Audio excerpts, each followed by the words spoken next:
नमस्कार दोस्तों, आप सभी का मेरे दिव्य दृष्टि चैनल में स्वागत है। आज मैं आप सभी के लिए सावन मास महात्म अध्याय 3 लेकर के आई हूँ।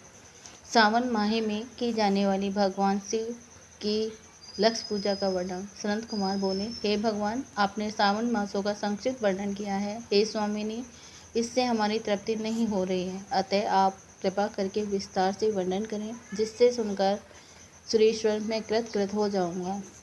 ईश्वर बोले, हे योगीश, जो बुद्धिमान नक्त व्रत के द्वारा सावन मास को व्यतीत करता है, वह 12 महीने में नक्त व्रत करने के फल का भागी होता है।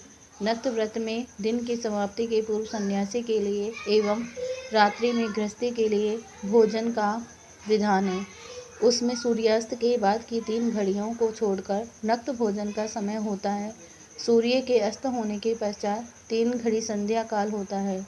संध्या बेला में आहार, मुथुन, निद्रा तथा चौथा स्व अध्याय, इन चारों कर्मों का त्याग कर देना चाहिए। गृहस्थ और यति के भेद से उनकी व्यवस्था के विषय में मुझसे सुनिए। सूर्य के मंद पड़ जाने पर जब अपनी छाया अपने शरीर से दुगनी हो जाए, उस समय के भोजन को यति के लिए नक्त भोजन कहा गया है। रात्रि भोजन उनके लिए नक्त भोजन नहीं होता है। तारों के दृष्टिगत होने पर विद्वानों ने गृहस्थ के लिए नक्त कहा है। यति के लिए दिन के 8वें भाग के शेष रहने पर भोजन का विधान है। उसके लिए रात्रि में भोजन का निषेध किया गया है। गृहस्थ को चाहिए कि वह विधि पूर्वक रात्रि में नक्त भोजन करे, और यदि विधवा तथा विधुर व्यक्ति सूर्य के रहते नक्त व्रत करे। विधुर व्यक्ति यदि पुत्रवान हो, तब उसे भी रात्रि में ही नक्त व्रत करना चाहिए। अनाश्रमिक हो अथवा आश्रमी हो, अथवा पत्नी रहित हो, अथवा पुत्रवान हो, उन्हें रात्रि में नक्त व्रत करना चाहिए। इस प्रकार बुद्धिमान मनुष्य को अपने अधिकार के अनुसार नक्त व्रत करना चाहिए। इस मास में नक्त व्रत करने वाला व्यक्ति परम गति प्राप्त करता है। मैं प्रातःकाल स्नान करूँगा, ब्रह्मचार्य व्रत का पालन करूँगा, नक्त भोजन करूँगा, पृथ्वी पर सोऊंगा और प्राणियों पर दया करूँगा। हे देव, इस व्रत के प्रारंभ करने पर यदि मैं मर जाऊँ तो हे जगतपते, आपकी कृपा से मेरा व्रत पूर्ण हो। ऐसा संकल्प करके बुद्धिमान व्यक्ति को श्रावण मास में प्रतिदिन नक्त व्रत करना चाहिए।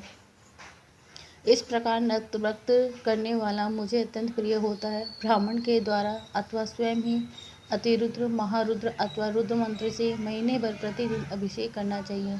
हे वत्स, मैं उस व्यक्ति पर प्रसन्न हो जाता हूँ, क्योंकि मैं जलधारा से अत्यंत प्रीति रखने वाला हूँ।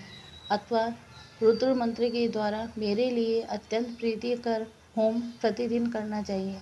अपने ही लिए जो भी भोज्य पदार्थ अथवा सुख उपयोग की वस्तु अति प्रिय हो, संकल्प करके उन्हें श्रेष्ठ ब्राह्मण को प्रदान करके स्वयं महीने भर उन पदार्थों का त्याग करना चाहिए। हे मुने, अब इसके बाद उत्तम लक्ष्य पूजा विधि को सुनिए।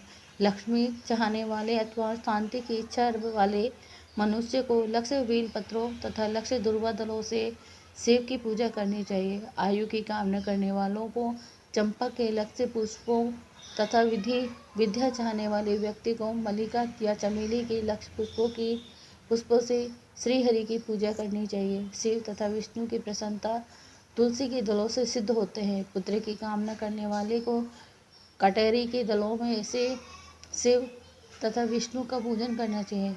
बुरे सपने की शांति के लिए धान्य से पूजन करना प्रशस्त होता है। देव के समक्ष निर्मित किए गए रंगवल्ली आदि से विभिन्न रंगों से रचित पद, स्वस्तिक और चक्र आदि से प्रभु को पूजा करनी चाहिए। इस प्रकार सभी मनोरथों की सिद्धि के लिए सभी प्रकार के पुष्पों से यदि मनुष्य लक्ष्य पूजा करे तो शिव जी प्रसन्न होंगे। तत्पश्चात उद्यापन करना चाहिए, मंडप निर्माण करना चाहिए और मंडप के त्रिभाग परिमाण में वेदिका बनानी चाहिए। तदंतर पुण्य आह्वाचन कर के आचार्य का वर्ण करना चाहिए और उस मंडप में प्रविष्ट होकर गीत तथा वाद्य के शब्दों और तीव्र वेद ध्वनि से रात्रि में जागरण करना चाहिए। वेदिका के ऊपर उत्तम लिंग तो भेद बनाना चाहिए और उसके बीच में चावलों से सुंदर कैलाश का निर्माण करना चाहिए। उसके ऊपर तांबे का अत्यंत चमकीला तथा पंच पल्लव युक्त कलश स्थापित करना चाहिए और उस रेशमी वस्त्र से विदिष्ट कर देना चाहिए। उसके ऊपर पार्वती पति शिव की सुवर्ण में प्रतिभा स्थापित करनी चाहिए। तत्पश्चात पंचामृत पूर्वक धूप दीप तथा नैवेद्य से उस प्रतिमा की पूजा करनी चाहिए और गीत वाद्य नृत्य तथा वेद शास्त्र तथा पुराणों के पाठ के द्वारा रात्रि में जागरण करना चाहिए। इसके बाद प्रातःकाल भली भांति स्नान करके पवित्र हो जाना चाहिए और अपनी शाखा में निर्दिष्ट विधान के अनुसार वेदी का निर्माण करना चाहिए। तत्पश्चात मूल मंत्र से या गायत्री मंत्र से या शिव के सहस्त्र नामों के द्वारा तिल तथा घृत मिश्रित खीर से होम करना आना चाहिए अथवा जिस मंत्र से पूजा की गई है उसी में होम करके पूर्ण आहुति डालनी चाहिए। इसके बाद वस्त्र अलंकार तथा भूषणों से भली भांति आचार्य का पूजन करना चाहिए। तत्पश्चात अन्य ब्राह्मणों का पूजन करना चाहिए और उन्हें दक्षिणा देनी चाहिए। जिस जिस वस्तु से उमापति शिव की रक्त पूजा की हो उसका दान करना चाहिए। स्वर्णमयी मूर्ति बनाकर शिव की पूजा करनी चाहिए। यदि दीप कर्म किया हो तो उस दीपक का दान करना चाहिए। चांदी का दीपक और स्वर्ण की वतिका अर्थात पत्ती बना करके उसे गोघृत से भरकर सभी कामनाओं और अर्थ की सिद्धि के लिए उसका दान करना चाहिए। इसके बाद प्रभु से क्षमा प्रार्थना करनी चाहिए और अंत में 100 ब्राह्मणों को भोजन कराना चाहिए। हे मुने, जो व्यक्ति इस प्रकार पूजा करता है मैं उस पर प्रसन्न होता हूँ।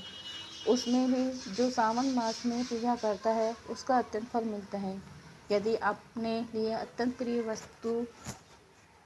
प्रिय कोई वस्तु मुझे अर्पण करने के विचार से इस मास में कोई त्यागता है तो अब उसका फल सुनिए। इस लोक में तथा परलोक में उसकी प्राप्ति लाख गुना अधिक होती है।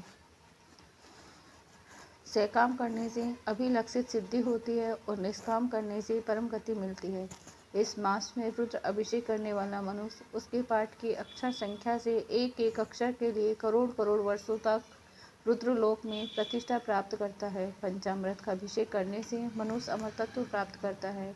इस मास में जो मनुष्य भूमि पर शयन करता है उसका फल भी मुझसे सुनिए। हे द्विजश्रेष्ठ, वह मनुष्य 9 प्रकार के रत्नों से जड़ी हुई सुंदर वस्त्र से आच्छादित बिछे हुए कोमल गद्दे से सुशोभित देश तकियों से युक्त रम्य स्त्री से विभूषित रत्न निर्मित दीपों से मंडित तथा अत्यंत मृदु और गरुड़ाकार प्रवाल मणि निर्मित अथवा हाथी दांत की बनी हुई अथवा चंदन की बनी हुई उत्तम तथा शुभ सैया प्राप्त करता है। इस मास में ब्रह्मचर्य का पालन करने से वीर्य की दृढ़ पुष्टि होती है। ओज बल शरीर की दृढ़ता और जो भी धर्म के विषय में उपकारक होते हैं वह सब से प्राप्त हो जाता है। निष्काम ब्रह्मचर्य व्रति को साक्षात ब्रह्म प्राप्ति होती है और सकाम को स्वर्ण तथा सुंदर देवगणों की प्राप्ति होती है। इस मास में दिन रात अथवा केवल दिन में अथवा भोजन के समय मौन व्रत धारण करने वाला भी महान वक्ता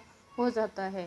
व्रत के अंत में घंटा और पुस्तक का दान करना चाहिए। मौन व्रत के महात्म से मनुष्य सभी शास्त्रों में कुशल तथा वेद वेदांग में पारंगत हो जाता है तथा बुद्धि में बृहस्पति के समान हो जाता है और मौन धारण करने वाले का किसी से कलह नहीं होता। अतः मौन व्रत अत्यंत उत्कृष्ट है। इस प्रकार श्री स्कंद पुराण के अंतर्गत ईश्वर सनत कुमार संवाद में सावन मास महात्म में नक्त व्रत लक्ष्य पूजा भूमि शयन मोना दिव्रत कथन नामक तीसरा अध्याय पूर्ण हुआ। श्री शिवाय नमस्तुभ्यम, श्री शिवाय नमस्तुभ्यम, श्री शिवाय नमस्तुभ्यम, श्री शिवाय नमस्तुभ्यम, श्री शिवाय नमस्तुभ्यम।